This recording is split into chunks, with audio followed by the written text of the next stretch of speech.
નમસ્કાર દર્શક મિત્રો, ન્યૂઝ આફ્ટરનૂનમાં તમારું સ્વાગત છે। હું છું તમારા સાથે ટ્વિંકલ। શરૂઆત કરીએ હેડલાઇન્સથી।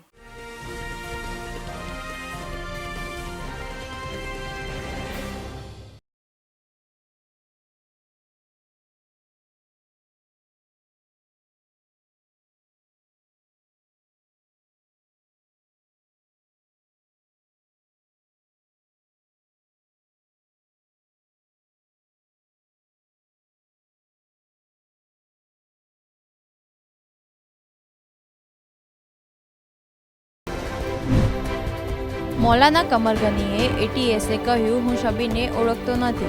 બીજા રૂમમાંથી શબ્બીર આવ્યો અને કહ્યું, મૌલાના સાહેબ સલામ।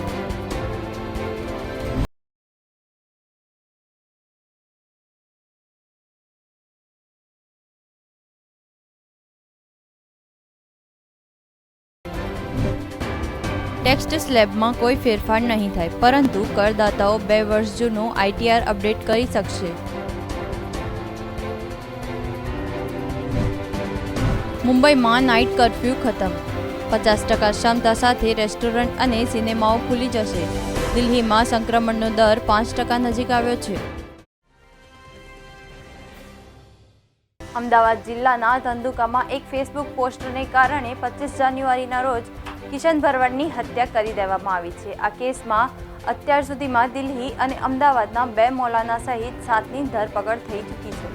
આ કેસની તપાસ કરી રહેલી ગુજરાત એટીએસ 30 જાન્યુઆરીએ દિલ્હીના મૌલાના કમર ગનીએ ઉસ્માનીએ અમદાવાદ લાવી હતી। તેમજ ગુજરાતના કટ્ટરવાદ ફેલાવવા માટે દિલ્હીનો મૌલાના કમર ગની ઉસ્માની અને અનેક લોકો સાથે કનેક્શન તેમજ તેના અલગ અલગ વિડીયો અને મેસેજ એટીએસને મોકલી દીધા છે।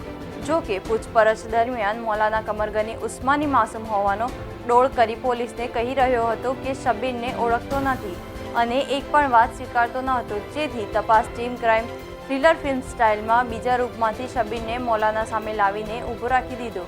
બરાબર આ જ સમયે શબ્બીર મૌલાનાને કહ્યું, મૌલાના સાહેબ સલામ।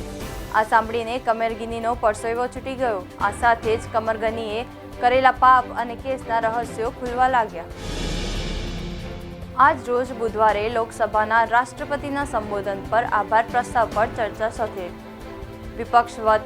વિપક્ષ વતી સૌ પ્રથમ કોંગ્રેસ સાંસદ રાહુલ ગાંધી બોલશે। રાહુલ ગાંધી લોકસભામાં પેગાસસ મામલો ઉઠાવી શકે છે। આ અંગે આજે લોકસભામાં હોબાળો થવાની સંભાવના છે।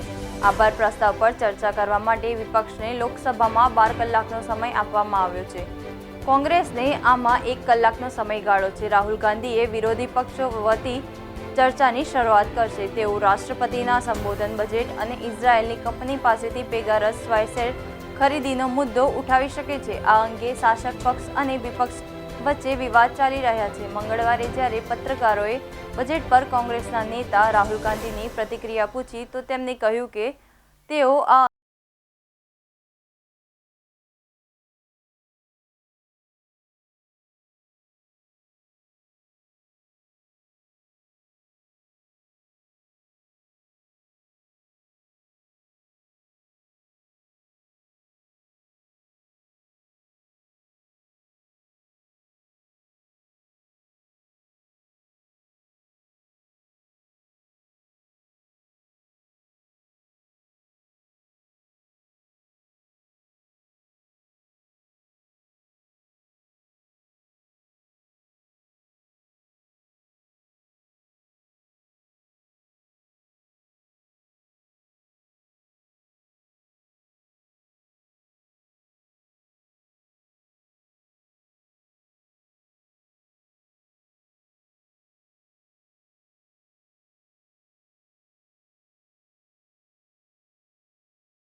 આજે પણ ભાવનગર શહેર અને જિલ્લામાં કુલ પોઝિટિવ કેસની સંખ્યા 92 નોંધાઈ હતી. તેની સામે જ આજે સતત બીજા દિવસે કોરોનાથી સરકારી ચોપડે મોતની સંખ્યા 5 થઈ જતા માત્ર 48 કલાકમાં કોરોનાથી મોતની સંખ્યા 10 થઈ ગઈ છે.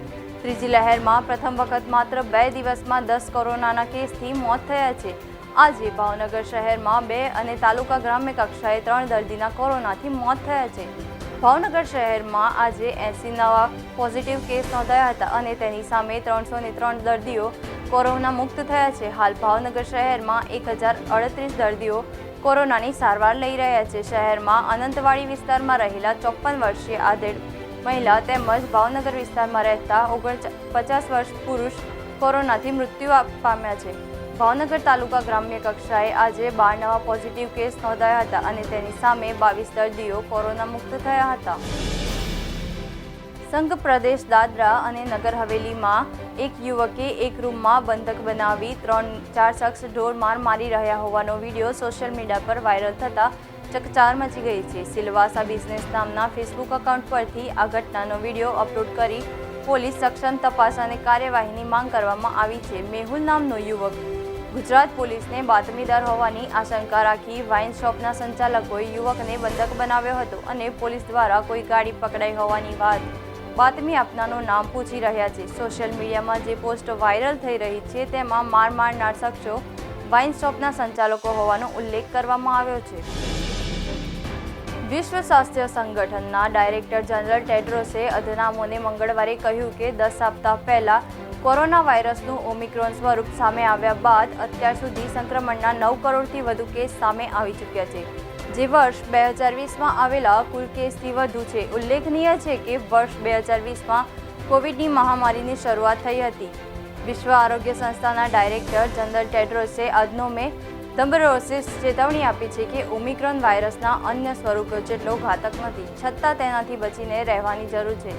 તેમણે કહ્યું છે કે વિશ્વભરના મોટાભાગના ક્ષેત્રોથી મોતની સંખ્યામાં વૃદ્ધિની ખૂબ ડરામણી ખબરો આવી રહી છે. પાછલા દિવસોમાં હુના ટેકનિકલ હેડ માર્ફિયા વેન કોર્પનેવે ઓમિક્રોન ઝડપથી ફેલાવાનું કારણ જણાવતા કહ્યું હતું કે તેનું પ્રથમ અને ખાસ કારણ ઓમિક્રોનમાં થયેલા મ્યુટેશન છે. તેનાથી મનુષ્યના શરીરમાં કોશિકાઓ સાથે જોડાવાની મદદ કરી રહ્યા છે.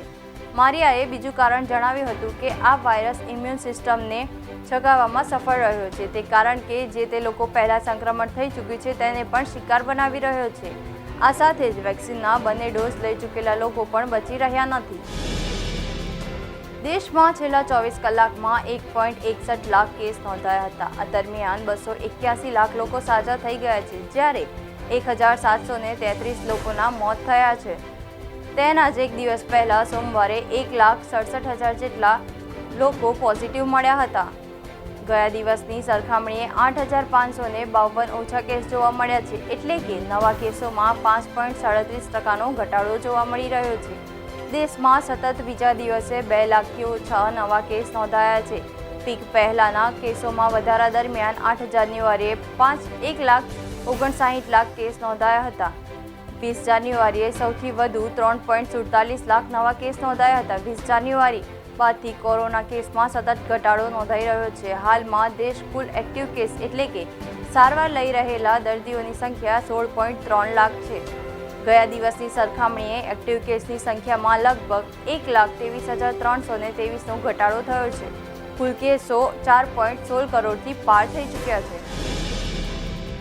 અરવલ્લી મોડાસાના રાજપુર રામદેવ મંદિર ખાતે મહાબીજની ઉજવણી કરવામાં આવી હતી. આ બીજને માઈ બીજ પણ કહેવામાં આવે છે. જ્યારે વહેલી સવારે મોટી સંખ્યામાં માઈ ભક્તો ઉમટ્યા હતા અને ભગવાન રામદેવજીના દર્શન માટે મોટી સંખ્યામાં ભક્તો ઉમટ્યા. ત્યારે કોરોના ગાઈડલાઈન મુજબ ભક્તો દર્શન કરી રહ્યા છે. મહાસુદ બીજ નિમિત્તે ભગવાન રામદેવજીની મહાઆરતીનું આયોજન કરવામાં આવ્યું હતું. અનેક ભક્તો પગપાળા કરી દર્શન કરીને આવ્યા હતા. તેમજ જિલ્લામાં એકમાત્ર રામદેવજી મંદિર ખાતે ભક્તોની ભારે ભીડ ઉમટી હતી. તેમજ આ આરતીની વિધિ પૂર્ણ થઈ હતી, જેમાં મા બાપ વિહોણી ગરીબ દીકરીઓના લગ્ન માટેનું આયોજન તેઓ કરશે. મંદિર સમિતિના આ નિર્ણયને સૌ ભક્તોએ આવકાર્યું હતું. ખાસ કરીને આજે મંદિરમાં ભજન સત્સંગ અને કોરોના મહામારીમાં સૌ લોકોની રક્ષા માટેનું વિશેષ મહાઆરતી આયોજન કરવામાં આવ્યું હતું। મંદિરમાં નેજા પ્રદક્ષિણા સાથે નેજા પણ ચડાવવામાં આવ્યા હતા। મારું નામ મહેશ કુમાર ભીખાભાઈ પ્રજાપતિ, અહીંયા બાજુ નવા ગામના વતની છું। આમ તો રાજપુર ધામ એ શ્રદ્ધા અને એકતાનું પવિત્ર ધામ છે। આ મંદિરમાં દર વર્ષે ખૂબ ભવ્યતાથી બીજ અને પૂનમના પવિત્ર પ્રસંગો ઉજવાય છે। અમે પણ અમારા ગામથી નેજા લઈને આ પ્રસંગમાં પધારીએ છીએ અને અહીંયા આ મંદિરની આસ્થા અને પ્રતીક એ આપ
કિશનના સસરાએ જણાવ્યું હતું કે દીકરીના જન્મના 20 દિવસ બાદ જ પિતા કિશનભાઈની હત્યા કરવામાં આવતા પરિવારમાં દુઃખનો પહાડ તૂટી પડ્યો હતો। જમાઈ કિશનની દીકરી જન્મતા ખૂબ જ ખુશ હતા અને દીકરીને ગણાવીને ડૉક્ટર બનવા માંગુ છું તેમ પણ કહ્યું હતું। હવે આ સપનાને અમે પૂરું કરીશું। દીકરીના જન્મ બાદ કિશન ખૂબ જ ખુશ હતા। સોશિયલ મીડિયા પર વિવાદાસ્પદ પોસ્ટ મુકાયા બાદ પોલીસ કેસ થયો હતો અને જામીન પર છૂટેલા કિશન ભરવાડની ધંધુકામાં ગોળી મારી હત્યા કરવામાં આવી હતી। જ્યારે કિશનની હત્યા કરવામાં આવી ત્યારે તેમના ઘરે દીકરીને જન્મ થયા અને માત્ર 20 જ દિવસ થયા હતા।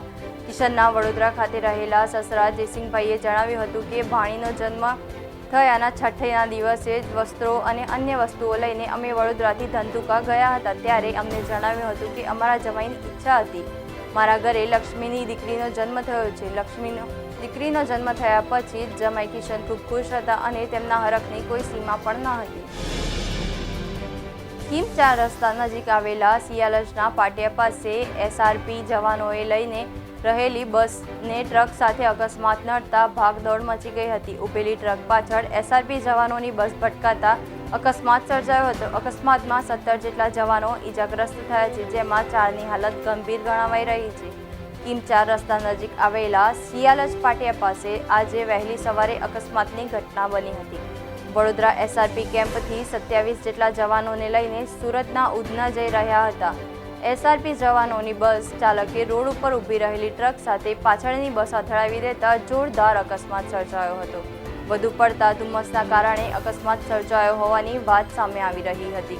બસમાં સવાર 27 પૈકીના 4 જવાનોને ગંભીર ઈજાઓ થઈ, જ્યારે 13 જવાનોને સામાન્ય નાની મોટી ઈજાઓ થઈ હતી। તમામ ઈજાગ્રસ્તોને કિમ 4 રસ્તા ખાતે આવેલી ખાનગી હોસ્પિટલમાં સારવાર અર્થે ખસેડાયા હતા। ઘટનાની જાણ પોલીસને થતાં કોસંબા પોલીસ તેમજ આરસીબીની ટીમ સાથે ઘટના સ્થળે પહોંચી હતી।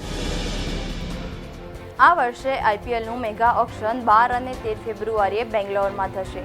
મંગળવારે બીસીસીઆઈએ 590 ખેલાડીની લિસ્ટ બહાર પાડવામાં આવી છે।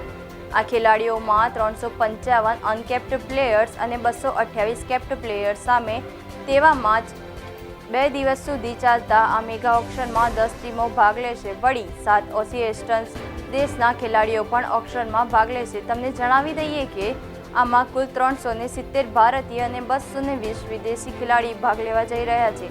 આ સમયે ટુર્નામેન્ટમાં ઘણા મેચ વિસ્ફોટક બેટર્સ ભાગ લઈ રહ્યા નથી, જેમાં વીડ્સના ખેલાડી ક્રિસ ગેલથી લઈને ઓસ્ટ્રેલિયાના મિશેલ સ્ટાર્ક, ઇંગ્લેન્ડના સેમ કરન, બેન સ્ટોક્સ, જો ફાર્જર, જો રૂટ, કેસ્વો વોકે પણ ઓક્શનમાં ભાગ લીધો નથી. 48 ખેલાડીઓએ પોતાના 2 કરોડની બેઝ પ્રાઇઝ સાથે ઓક્શનમાં ઉપલબ્ધ રાખ્યા છે. વળી 20 ખેલાડીઓ 1.5 કરોડની બેઝ પ્રાઇઝ રાખી છે. જો 1 કરોડ બેઝ પ્રાઇઝની વાત કરીએ તો આ યાદીમાં 34 ખેલાડીઓના નામ છે.